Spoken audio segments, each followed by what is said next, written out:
Hey everyone, Nut Free Mama here. Today I'm going to show you how to make turkey-shaped dinner rolls. Let's start off with our ingredients. For this recipe, all you need are these Rhodes dinner rolls.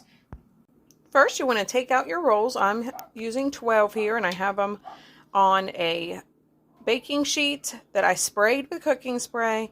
Put the rolls on there and then cover them with plastic wrap, also sprayed with cooking spray. And they've been sitting out for about 3 hours. You want 3 to 5 hours because you want them to soften up and rise. They should about almost double their size.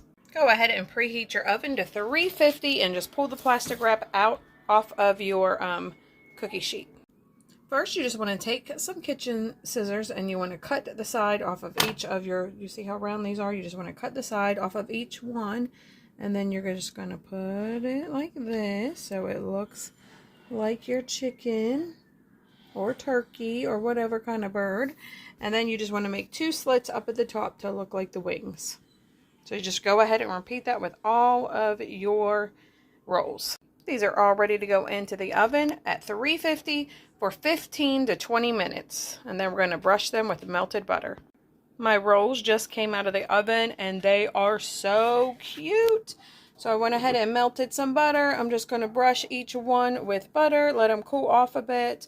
I mean, these are so easy to make and they're going to be such a hit at any kind of party, gathering, Christmas party, New Year's, Thanksgiving. I can't wait to see what Taste Tester thinks. We've got one here for Taste Tester, so let's see what he thinks. Hey, Taste Tester. Hi. Have a little taste. Okay. Yeah, for life, yeah. Do you like it? Yeah. All right, everyone, come back and see us again. Don't forget to like and subscribe. And like, subscribe. Bye. Bye.